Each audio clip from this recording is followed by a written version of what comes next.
1 in 72nd Wargame Special Forces briefing. The raid on Rivet Counter. I was invited to a special briefing by intelligence person and General Mudsplatter.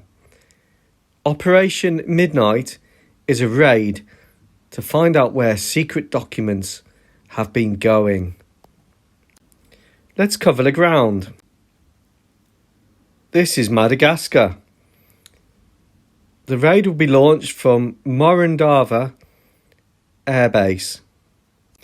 The raid will cross the Oilem Channel, which sits between Oilem in green and Madagascar in blue. We've got permission to fly over Oilem airspace and to use Oilem land as a FARP.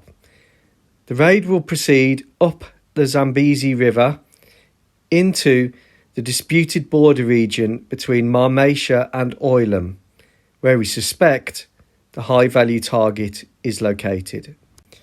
Crucial to the success of this raid is the Madagascan recapture of the Ile Jeune de Nova, which happened in 1960. This gives us a forward operating base which is used regularly by the Special Forces. The base has been extended since this picture was taken a few years ago, and it's now able to support the mission effectively. The big problem here is range. This mission will really push aircraft to the limit of their range and endurance. This will particularly affect the smaller aircraft.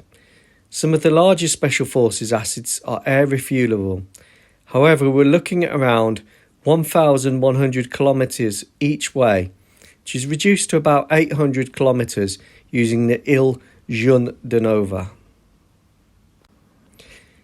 This is the route the raid will take up the Zambezi. It will be flying over Oilem territory at low level, nap of the earth, to avoid being picked up by the Marmatian Integrated Air Defence System. Red track is the outbound track, purple track is the exfil track. This is the target area. As you can see, it's mainly scrubland, karsts, rocky outcrops, but it's quite flat. It is, however, high in elevation. And last but not least, the white compound with the green doors, top centre of the image, is the target. That's where we suspect the high value target is located. We suspect he's got some support, but we don't quite know what it is. Situation. All of this is happening against the backdrop of global tension. Oilem is aligned to NATO and America, and they have given us permission for overflight and to set up a FARP. However, they don't want to antagonise the Marmatians, which they're in a state of pretty much war with, so they will issue a formal démarche after we've completed the operation. And if it goes wrong, well, they weren't involved. The mission. For some time now, we've had concerns about Group Captain groupthink. This is the Group Captain, second from the left, and his white Subaru on the right. We've been concerned now for some time that the Group Captain is living a life of excess. How did he get that Subaru? How did he get such a big head? We're not quite sure. So the intelligence people did some work. We've also been losing secret plans. How are we going to complete the kits now? The only person that has access to these secret plans is Group Captain Groupthink. These plans are worth a lot of money. Maybe that's how he's getting his lavish lifestyle funded. The intelligence people did some work. They found that the Group Captain was travelling as part of a diplomatic mission to Oilem into the disputed border area. Who was he meeting? His car was spotted in this village. Here he is leaving the village.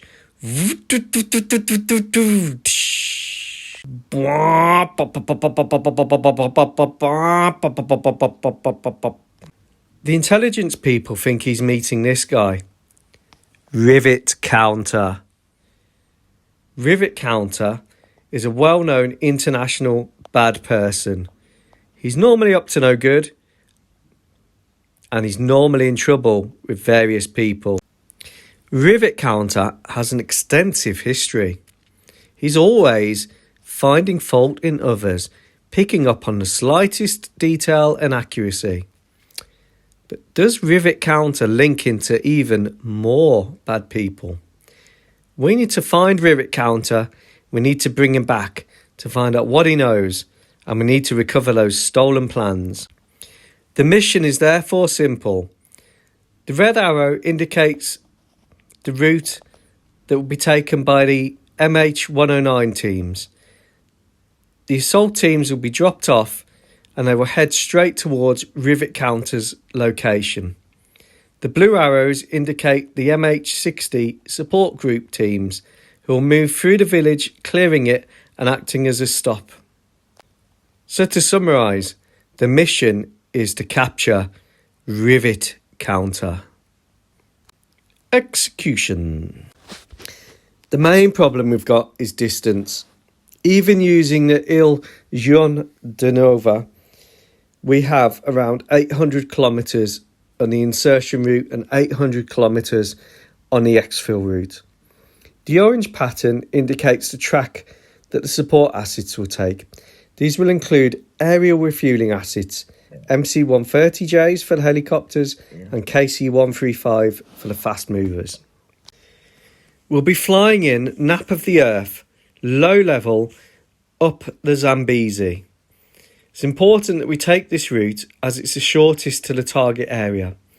On the way, there will be a FARP set up, which is a forward refuelling point. That's because there's no way that the smaller helicopters can make this unrefueled.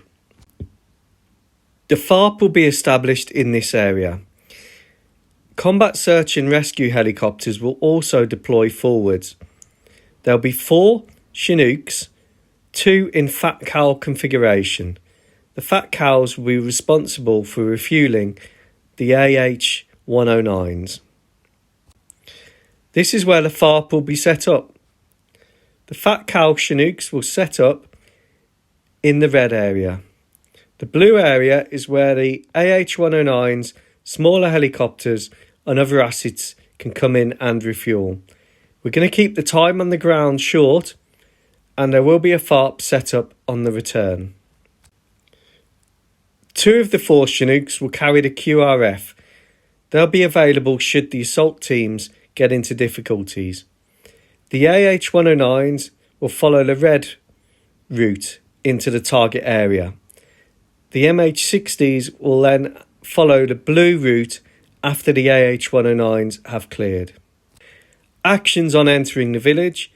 The assault team from the AH-109 will proceed rapidly to Rivet Counter's house. The UH-60, MH-60 teams will proceed through the village to act as a stop and to deal with any resistance. We expect that Rivet Counter has a protection force, but we don't know how large it is. Units assigned. Overall control of the mission will be from Muse 1, which is our CASA C295 airborne control post. This will be picking up as well on whether the Marmatians launch any fighters to counter the force. It will also be monitoring communications and the progress of the aircraft as they fly in and as they return. We've got jamming support from an orbiting EC-27 communications jamming and surveillance aircraft. This won't actually go into Oilum territory, but it will stay in an orbiting pattern and jam the Marmatian integrated air defence system. The main assault team will ride on their Little Bird 109. Assault support and the block and stop teams will be on 2 MH60JM Special Forces helicopters. These will be aerial refueled en route. 2 Chinooks will be in Fat Cow configuration. They'll be used for aerial refuelling of the AH-109s at the FARP. The other 2 Chinooks will be carrying the QRF. They'll be held at the FARP, ready to move forward if resistance is encountered. We've got naval support, jamming acids. A Rafale seed pair will fly in support of the mission. They'll be able to jam threats and deal with any integrated air defence if it opens up on the assaulting units. We're outside Reaper range. We can just get a Reaper to the target area from flying from the Il Juan de Nova. So we'll be reliant on the Piaggio P180 Hammerhead drone to give over the target support. It's only got 2 brimstones, so it needs to be used carefully. And that's the end of the main briefing. I won't bore you with the other parts. There's a lot of planning going on. The teams will now split to receive individual briefings. And as with all wargaming, success will be decided by the dice. Wish me luck. Stay tuned.